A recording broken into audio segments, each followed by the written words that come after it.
Hey everyone, it's Strange Michael. I hope you're doing well today. I have a review here on my birthday for a movie that I wanted to see for quite a while. Every time I go to like AMC movie theaters, or any movie theater for that matter, they have something of this movie, which seems to be a modern classic, I guess, to most people, somewhere in the theater, whether it be on the screen for the intro to the theater like AMC does, or whatever. But this movie here is from 2016. I did not realize it had been out that long. Same year as Batman vs. Superman. It's been like 7 years. This movie stars Ryan Gosling and Emma Stone, and it is called La La Land. It is a musical, in case you haven't seen it. It's roughly 2 hours and 8 minutes long. It's written and directed by Damien Chazelle, who happened to do the screenplay for Whiplash, which I think is one of the most overrated movies ever made, as I do with La La Land, but that's another story, because there's a lot of really great things in here that really weren't in Whiplash all that much, but I don't think he directed that. Anyway, he also wrote 10 Cloverfield Lane, which I personally like more than La La Land and Whiplash. Anyway, this stars Ryan Gosling and Emma Stone, like I said. Basically, these two meet up for the first time ever at the beginning of the movie, after a dance routine and stuff, on a freeway, and she was blocking his way, not paying attention to traffic, and he flew around her in traffic as she flipped him off. These two cross paths in a very typical romance formulaic way, but this being a musical, they're going to sing their asses all the way off through it, the whole product, you know? Ryan Gosling is a wannabe jazz musician who's trying to find a career and map it out in California. She happens to be a wannabe actress who's trying to get audition after audition in California as well, because she wants to build up a career, and so does he. And over time, maybe their aspirations change a little bit. Once they meet, maybe some of their aspirations change a little bit. They have conversations, their lives start to intertwine, and that's a cool thing that I was looking forward to with La La Land. This movie is very much about old Hollywood, and about old Broadway even, and more about how it's transitioning into modern day, because this takes place in modern day. From what I had seen of advertisements back when it came out, from what I had seen on things like the AMC, beginning of the movie stuff where they show like Ryan Gosling and Emma Stone dancing at the big peak in the mountains, I kind of assumed going into this that it took place in like the 1950s or 1960s. It doesn't. It takes place now. But again, it's more about the transition of time and the transition of these two young adults into, I guess, more stable lives. I don't know what you want to call it, but it being a musical, you have to really go into this, not focus so much on plot, but more so about the music, the songs that they're singing. But I would say that there's less focus on that compared to the dance routines. The dance routines and the work on that, the choreography for that, they're fantastic. The directing for that is fantastic. Here's the caveat, though. I talked about that having more focus than the actual songs for the movie. It's not that the music is bad in this movie. It's not. I swear it's not. But it's not that it's good either, or memorable for that matter. Let me give you a little history about myself. I don't consider myself a musical lover, but I would say Sound of Music, I think, is an absolute classic. It's a wonderful, perfect masterpiece of a movie. It's a classic. The songs are classic that make that movie even better. If you didn't have the songs in there and just had the World War II drama aspect and the family love story stuff, it's amazing. But adding in that music, as iconic and beautiful and perfect as they were, and as memorable as they were, it made that movie even better. You look at something like West Side Story, that I fucking hate. It still has decent songs in it that are memorable whether I like them or not. They're iconic whether I like them or not. To me, La La Land doesn't have that. It seems to me like the movie's storyline I was more invested in, but every few minutes, it being a musical, we take time to focus so much on music and dance numbers that are good, but the music's not. The music isn't really memorable. There's not really a song in here aside from the theme song melody of it that's kind of the soul of the movie, I guess, by the end of it. That, yeah, that's memorable when I'm watching the movie, but not memorable outside of watching the movie. If I was rewatching this, that theme I'd hear for the first time probably early on in the movie and immediately recognize it and be able to hum it even. But outside of that, no.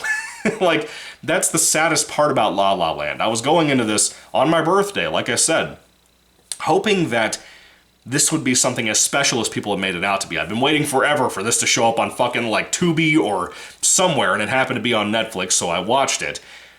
Again, like Whiplash, this is one of the most overrated movies I think I've ever heard of. It seems like when you see people like James Corden, for example, or whatever the fuck his name is in Hollywood, this is the kind of thing that people like him want to make, that they think everybody likes. We don't. Because you need to have good enough music to make the choreography that was amazing in this movie and the amazing direction in this movie worthwhile. La La Land wastes a lot of that. But the sets, the designs for those things, the beautiful iconic moments that, again, you see in things like the AMC logos and whatever, the intros to movies, they look amazing. All of that stuff looks amazing. And again, it's a very sentimental movie about old Hollywood, which was kind of cool. I like that about it. Because I like old Hollywood a lot more than I like new Hollywood, who's just pieces of shit after pieces of shit telling you how to think constantly. I wanted to love this. I really did. And I don't like it, or don't dislike it. I don't hate it even. I think it's just the most middle of the ground, middle of the road, mid, as the kids say, movie out there that I've seen in years. It just seems so overrated, like Whiplash. Whiplash is completely forgotten, and that's because it's not that damn good to begin with. People just didn't realize they had seen that movie over and over again in the past. Just in a new spin, I guess, with better directing for Whiplash, and that's about it. La La Land is no different from that. And I hate to say that, because I'm a huge Gosling fan, I'm a huge Stone fan. They're both wonderful in here. They're both so wonderful here. I've never heard them sing before.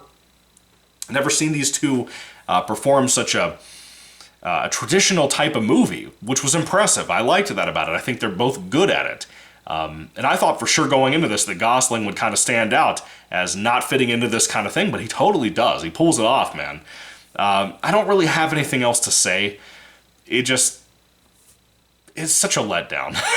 La La Land really did not work for me because of the music being so lackluster. Maybe the instrumentals of it are good, but just the music, the songwriting itself, they're just not that good. There's maybe that one melody in this movie that's kind of its theme song, kind of the theme song for Emma Stone and Ryan Gosling, that's memorable within the movie when you're watching it, but it's really not that good. It's a shame. It's a shame.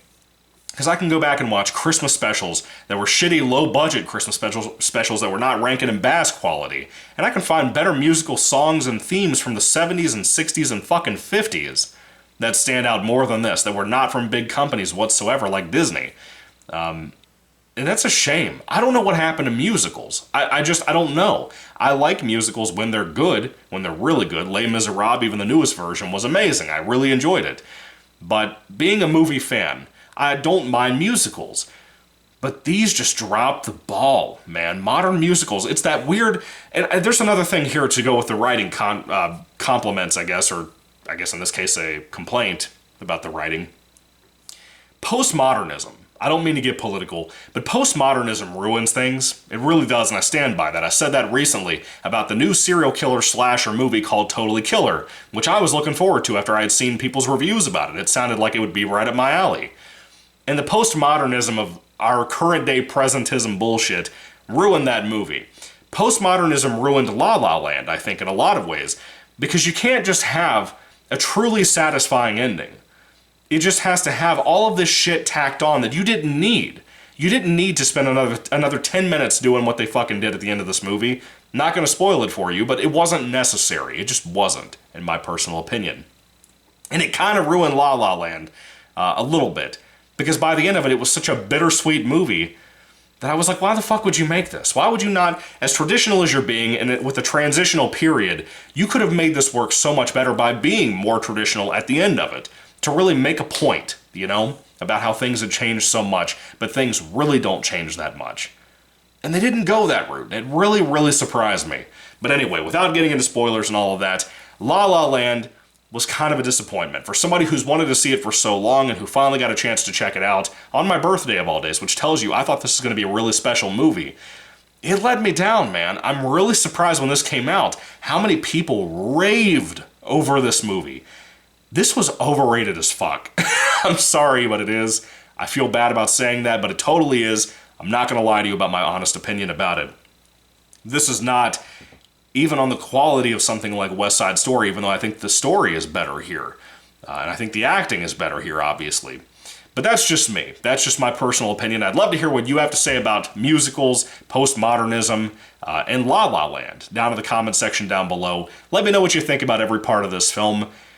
I enjoyed the story. But it was a disappointment with the music stuff that I expected it to be so bombastic and wonderful and classic. I expected this to be a modern day classic. Looking at IMDb right now, this has an 8.0 out of 10. I think it's rating fucking higher than Dark Knight on IMDb currently. That's nuts. That's fucking crazy. Anyway, have you seen it? What do you think about it? I'd love to hear your thoughts and comments about La La Land. I think this won like Best Picture and shit too. I could be wrong. But if I had to rate it on a 5-star basis, I think I'd give La La Land probably a mid 3 out of 5 stars. Not even a high 3 out of 5, just a very okay, slightly above average movie with incredible directing, incredible scenes and settings, incredible character writing, incredible performances from pretty much everyone. But, man, it just really dropped the ball and it really fumbled it. But anyway, what did you think? Put them down below. Happy Thanksgiving, guys. God bless you all, and goodbye.